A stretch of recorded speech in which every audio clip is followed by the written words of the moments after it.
Master Lodi. So nandito kami ni Master Romar sa Angono Rizal. Meron kami lilinisin. Ang sabi kasi merong umuusok.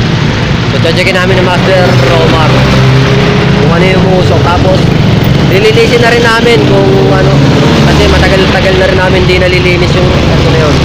So ang pupuntahan namin dito sa Angono Rizal, isang restaurant siya, Wings on the Go. So kung familiar sa inyo yun, so isang sikat na restaurant dito sa Angono Rizal. Masasarap ang pagkain doon. So nag-vlog na rin kami doon, di ba, Mark? Nung mga una pa, yung mga bago pa lang kami nag-start mag-vlog, mag-video. So meron kami linis doon. Ngayon, nilinisan ulit namin siya. Siguro mga 5 to 6 months na yun. So tara na, hindi ko napapalampasin pa. Punta na namin Master Romar. Let's go!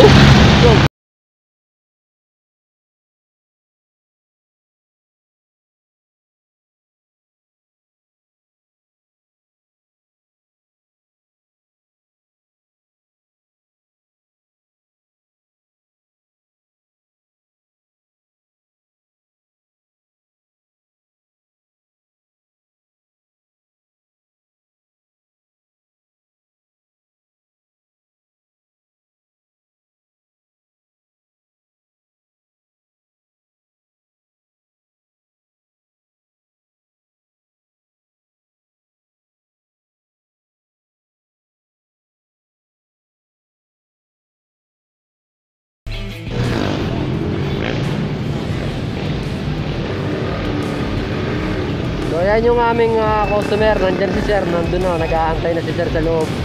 Ayun o. So Wings on the Go, napakasarap dyan. So tara na, Mike, let's go.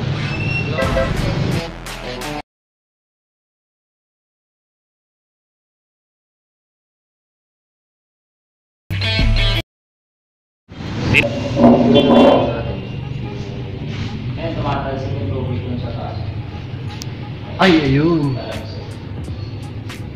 Ano?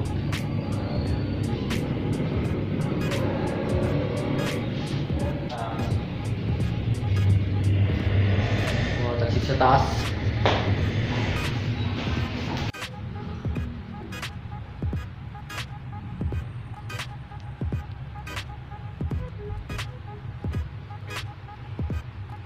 Yung sa kabila, sir, nagawa na sa board.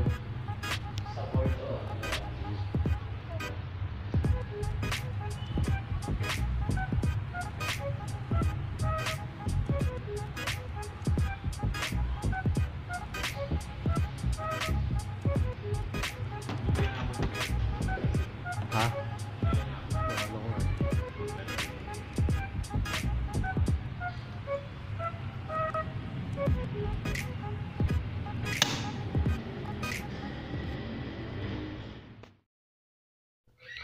So, yan po mga Master Lodi, yung tinatanggal ko sa taas, yan po yung pinaka-filter niya. So, dyan, sa pagtatanggal naman yan, hinuhugot lang mga Master Lodi. Yan, makikita nyo, ganun lang kadali siya tanggalin, no? So, dalawang filter lang po siya sa ibabaw. So, karamihan yung iba ay nasa likod nitong front cover na to, natatakpan. So, itong Kulin full DC inverter mga Master Lodi ay nasa ibabaw. So napakadali siyang tanggalin. So maganda kasi hindi mo na siya aangatin. So nandun lang siya sa taas. Anytime pwede mo siyang tanggalin, no? Wala ka nang ibang tatanggalin kasi nandun na siya sa taas.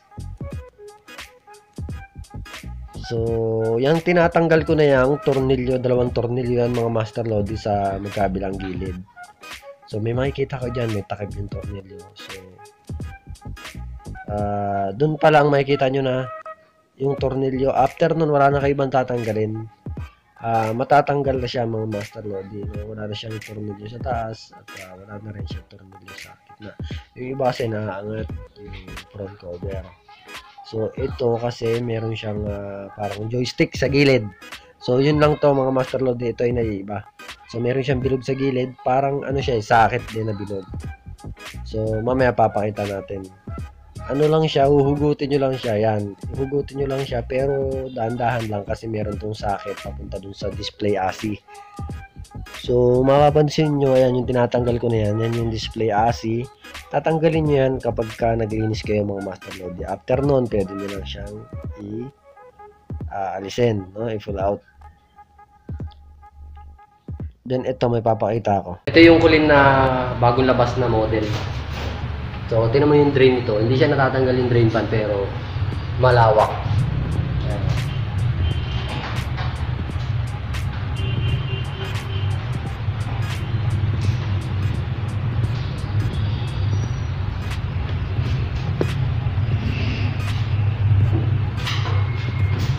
Lawak ng drain pan, eh.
Outdoor na titirahin ni Master Romar, ayan, ayan.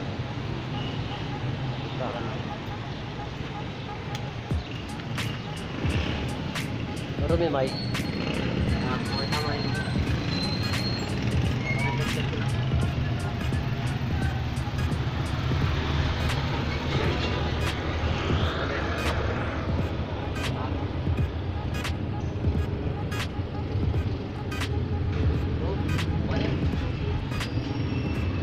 Nalaglag.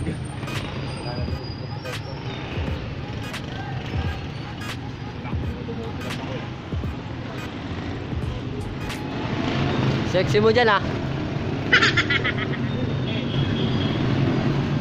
So, bubuga na ni Master Omar. Ano? Go!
Sir, ano ba? Papalinis mo ba yung sa taas?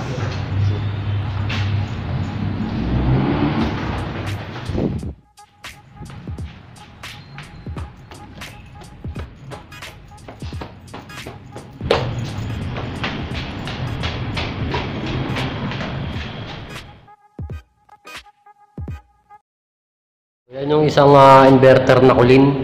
So, yung isa ay mas upgrade siya kaysa dun sa dito, sa isa na to. So, ito yung kulin na natatanggal yung drain pan. So, yung nasa baba ay yun yung hindi natatanggal. So, ganun pa rin, same process pa rin. So, naka-dual luber lang siya.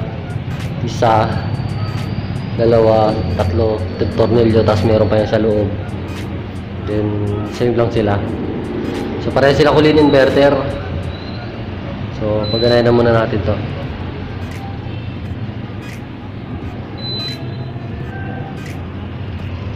So, yan. Pinagana muna natin para makita natin yung performance. So, andun na yung blower. Marumi na yung blower niya. So, yun yung pipe niya. Tumagos lang dun. Nandun din yung outdoor niya sa may gilid. So, ayan. Yung performance niya.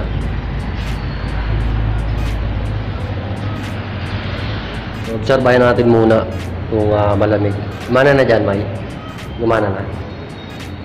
So, yung isa na yun, yung Panasonic na yun, so kami nag-install yan. Backup lang yan dito. In case na maraming tao. So, ito kasi yung taas ng restaurant. In case na maraming tao. Yung ating performance itong kulin na to. Pero, mas okay naman siya kasi yung isa, yung sinasabi ko kanina sa baba ay mas kahit hindi natatanggal yung drain pan, mas maluwag yung pinaka space. Naglagay si Kulin ng space para sa drain pan to, para masusundot natin. So may kulin din na natatanggal ng drain pan. So ito yon, tatanggal ang drain pan ito eh. So yung isa baba hindi natatanggal, pero maganda siya kasi yung ibang kulin hindi natatanggal yung drain pan, tapos masikip pa yung ibang model pala na aircon. So masikip yung pinaka drain pan niya, kaya mahirap kami makapaglinis. So yung isa maluwag naman, kaya nakapaglinis mo na maayos.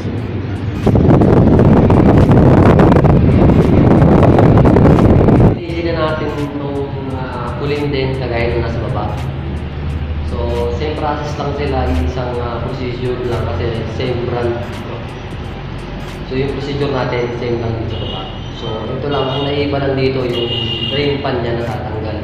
So, yung sa baba, hindi siya natatanggal. Pero, mas malawak yung pinaka-drain pan, masusunod mo siya. So, ito, nilinisin na natin para makatapos na tayo at makapunta na tayo sa sunod na customer.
So dito sa Kulin na to, parehas sila ng brand kagaya nun sa baba kanina. Pero ito yung natatanggal na drain pan. So yung drain pan nito ay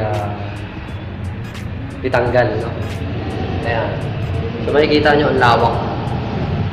So ganun kalupit si Kulin, no? So meron din si Kulin na hindi natatanggal yung drain pan kagaya nung sa baba.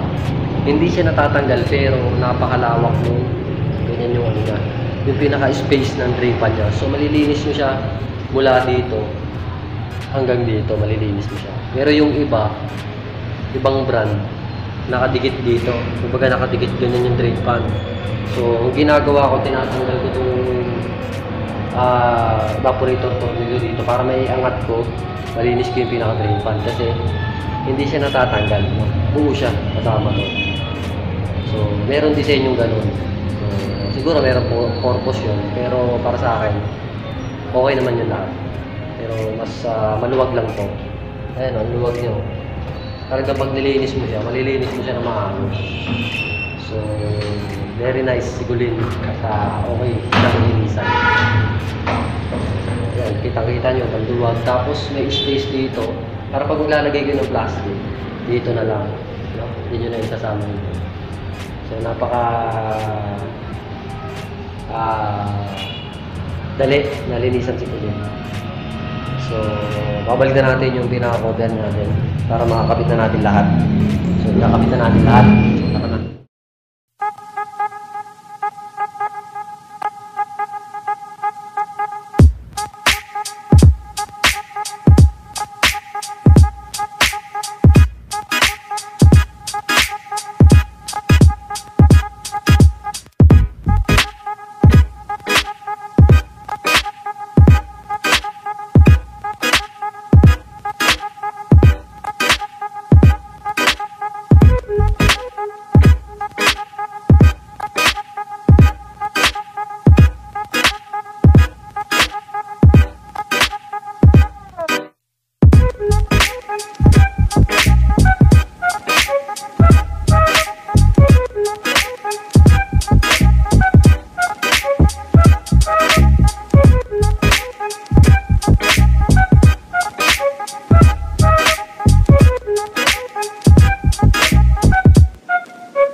Tapos na kami ni Master Roma maglinis. So sana meron kayo natutunan kahit konti at may apply nyo rin sa iba. So hanggang dito na lang muna ang aming video ni Master Roma. At alam ko gutom na siya. Kakain tayo? Tara, Ha? kain tayo. Sa tayo ka? Bukan na kayo. Ito po pala yung restaurant na Wings on the Go. So dito, kung meron kayo mahilig dito na, kung meron man sa inyo mahilig sa mga wings, burger, ayan o. Basta marami dito. Burger steak, hamburger. Malamig dito. Oh, Wings on the Go. Search nyo lang ang Ono Rizal, tapat ng basketball court, ang Ono, sa Plaza. Ang Ono Plaza.